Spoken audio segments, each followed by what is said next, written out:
And it looked like they'd taken a crayon like this and just kind of drew out the knife with their fist.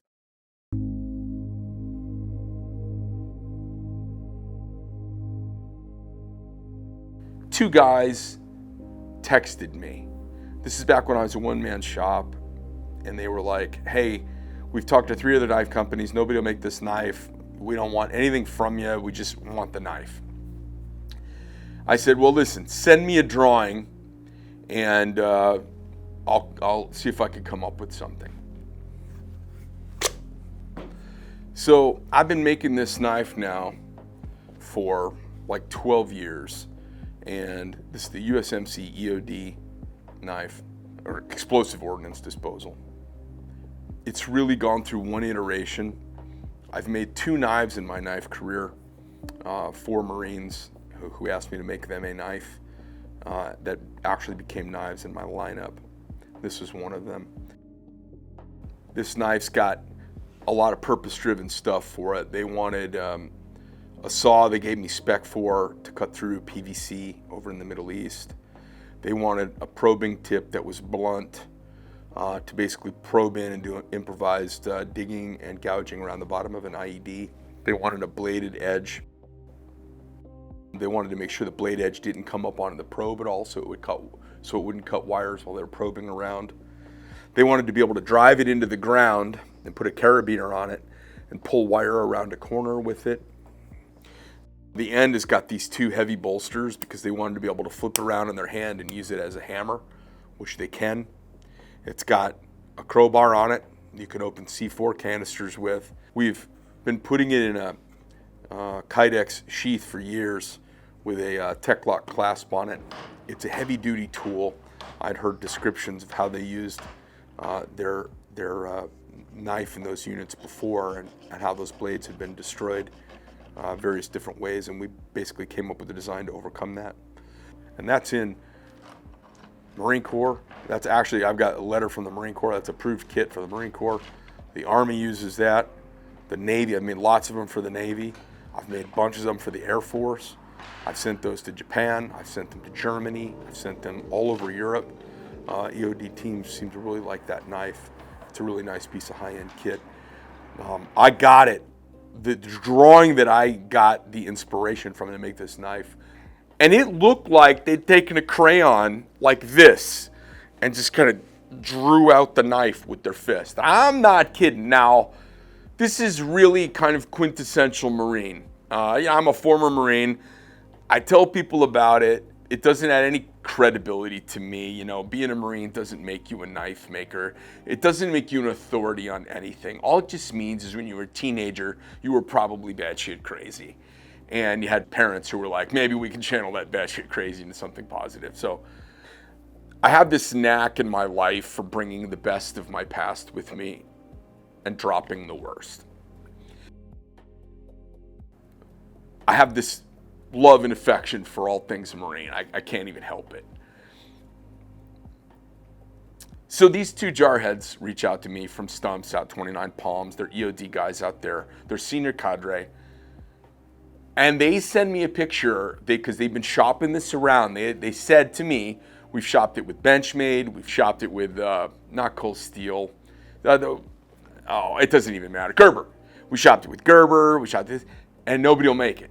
And I was like, okay, well, how many do you want? They're like, well, we don't want any. We just want you to make one of the knives because we want one. And I was like, man. But I was new, and I was like, I'll do anything. I don't care. You want a rubber chicken with a knife on its head? I'll make a rubber chicken. And so I said, hey, send me over a picture. Now I'm literally sitting at my computer. I've got a CAD program up. I'm drawing in CAD at the moment. And they send me a picture on the cell phone while I'm talking. I've got them on speaker, and it is like, there's a joke about Marines being crayon eaters, you know, like what flavor do you like your crayons, not what color do you like them for jarheads, right? So your Marines say, oh, what flavor do you like your crayons? Oh, come on, grape. It didn't look like this, like they'd sketched it. It looked like this. It looked like a monkey had outlined what they wanted and sent it to me. And so I get it and I chuckle and I go, did you 2 fucking knuckleheads spend all day on this together? The 2 of you, you know, we had a good laugh, the 3 of us.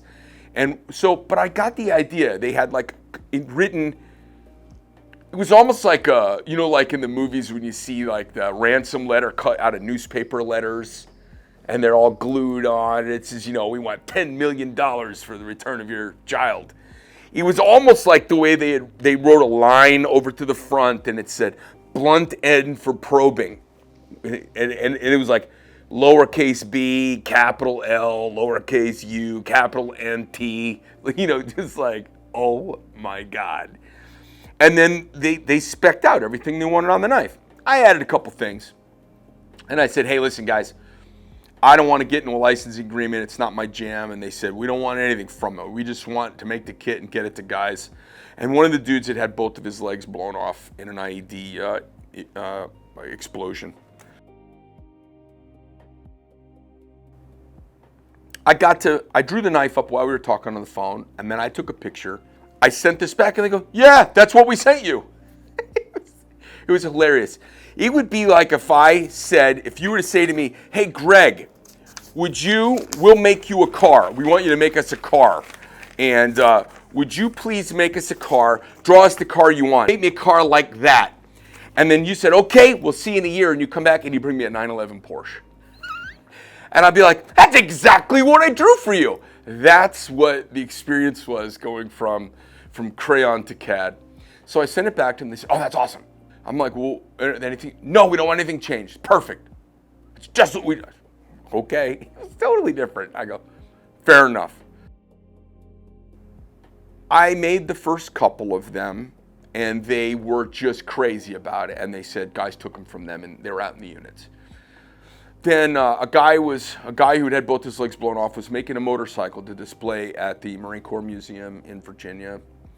And he reached out to me and they said, hey, would you make one of these? He didn't have his legs, so he couldn't use the shifters on a Harley. So he's building a V-twin, but he wanted to put a suicide shifter on it.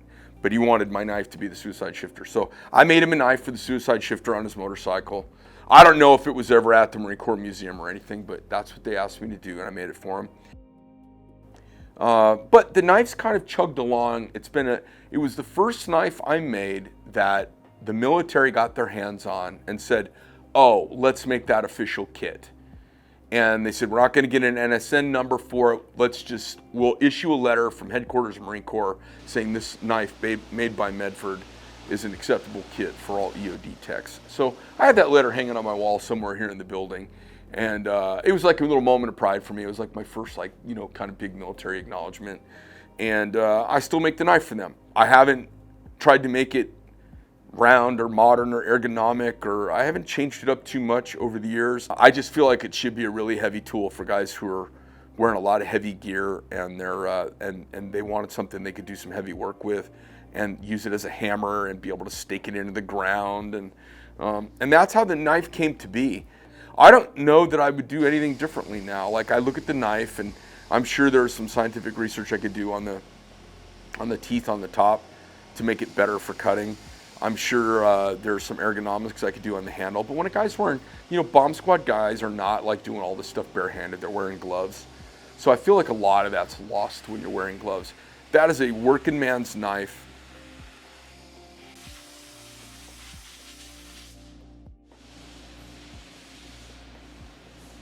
Everything, like I never saw anything truly heroic when I was in the military. Like hero shit. I never saw any of that. I just didn't, and I got deployed and went to a war. That's how everyone do their job. And I think if you put civilians down in the middle of that, they go, oh my God, that's heroic. Oh my God, that's heroic. Oh my God, that's heroic. It wasn't heroic. It was called doing our job. And I think a lot of guys get back, and deep down inside, they know they didn't do anything heroic. But everyone thanks them for their service and says how they love them and this false hero worship. And people start to twist the stories. And then story snowballs. And instead of a big fish story, they tell a big me story. So it's a little bit of narcissism. It's a little bit of hero worship. It's a little bit of survivor guilt. You mix it all together, and you get people talking about being heroes that aren't.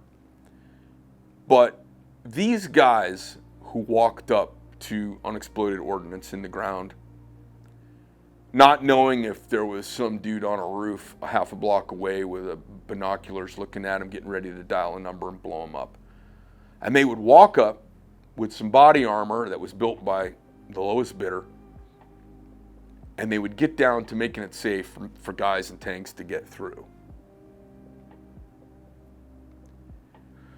But these guys who did this, and one, like I said, one of those two guys, he died a couple years later, lifting weights of all things, from combat wounds that he had just never fully healed from. These guys were doing heroic things all the time. That was the job. You know, kicking in doors and killing bad guys and sorting through good guys and bad guys, that's not heroic. That's being a soldier. That's just doing the job. That knife has gotten around the world and done fun things.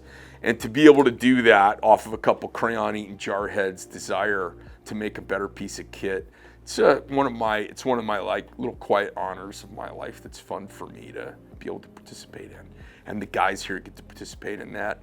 So if you buy one of these, it's kind of part of that tradition. You know, the hardest part of getting a EOD tech in and out of a Humvee or armored up, what do you call them, an MRAP or whatever. You know what the hardest part of getting one of those guys in and out of those vehicles?